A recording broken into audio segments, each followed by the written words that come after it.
इंदौर में मुख्यमंत्री डॉक्टर मोहन यादव ने हर घर तिरंगा यात्रा के बाद पत्रकार वार्ता में कांग्रेस नेता राहुल गांधी पर तीखा हमला बोला। उन्होंने कहा कि पुणे की अदालत में सावरकर मानहानि मामले की सुनवाई के दौरान राहुल गांधी का जान का खतरा बताकर पेशी से बचने का दावा केवल सस्ती लोकप्रियता पाने की कोशिश है। सुप्रीम कोर्ट ने उन्हें जो राहत दी है उसका सम्मान करना चाहिए, लेकिन वह उल्टा न्यायपालिका की गरिमा को ठेस पहुंचा रहे हैं। पत्रकार वार्ता में डॉक्टर यादव ने कहा कि राजनीति में मतभेद होना गाना लोकतंत्र के लिए घातक है। राहुल गांधी को नसीहत दी कि देश की संवैधानिक संस्थाओं का सम्मान करें हैं, न कि उन्हें राजनीतिक मंच बनाएं। पत्रकार वार्ता में मुख्यमंत्री यादव ने जन्माष्टमी पर्व पर प्रदेश के 4 प्रमुख स्थलों उज्जैन का सांदीपनी आश्रम, उज्जैन का नारायण धाम, धार का जमेरा धाम और इंदौर महू का जौना पाव को श्री कृष्ण पाथेय मार्ग के रूप में विकसित करने की योजना की घोषणा को दोहराया और कहा कि जिस तरह वन गमन पथ ने धार्मिक पर्यटन को बढ़ा दिया, उसी तरह यह मार्ग कृष्ण भक्तों के लिए आस्था और संस्कृति का केंद्र बनेगा। बहुत अच्छा, ये बात सही है। भगवान कृष्ण की जन्माष्टमी 16 अगस्त को आ रही है और ये भी कमोबेश कई विद्वानों ने मुझे कहा और हम भी इसको देखते हैं कि सच्चे अर्थों में तो भगवान कृष्ण ने भी लोकतंत्र की लड़ाई लड़ी थी। ये दुनिया के इतिहास में पहली बार हुआ कि कंस को मारने के बाद उसकी सत्ता को अपने खुद ने अपनी कुर्सी नहीं समझी और उनके पिताश्री को उग्रसेन को राज्य दिलाया। दूसरी बार महाभारत का भी बड़ा युद्ध हुआ और भगवान कृष्ण ने स्वयं कोई सिंहासन नहीं लिया, उसमें युधिष्ठिर ने अपनी विजय प्राप्त की। ऐसे कई घटनाक्रम बताते हैं जिसमें भगवान कृष्ण ने धर्म की लड़ाई लड़ी।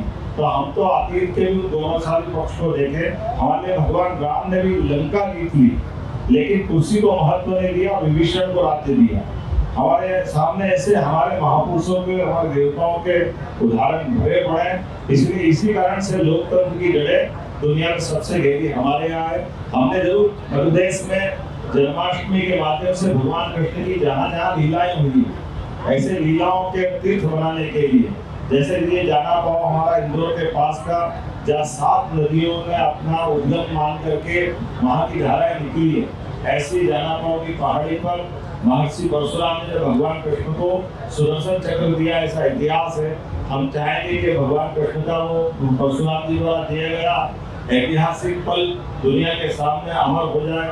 इसी प्रकार से माता रुक्मिणी के हरण के समय भगवान कृष्ण का धार के पास हमसेना में युद्ध हुआ था, इसलिए वो इतिहास भी द्वारका, मथुरा, गोकुल, वृंदावन के समान वो भी तीर्थ बने। ऐसे उज्जैन सांदीपनी आश्रम, गरीब अमीरी की दोस्ती का ऐसा केंद्र महिपुर के पास नारायण नामक स्थान, गरीब अमीर के लिए आज भी 5000 साल पुराना वो अद्वितीय इतिहास है।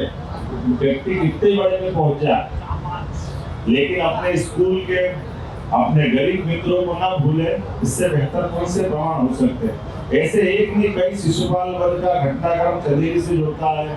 मध्य प्रदेश में बहुत सारे ऐसे स्थान हैं जहाँ भगवान कृष्ण की लीलाएं हुई है और मध्य प्रदेश सरकार कल्चर डिपार्टमेंट के माध्यम से धर्मस्व विभाग को जोड़ करके हर एक स्थान को तीर्थ बनाएगा।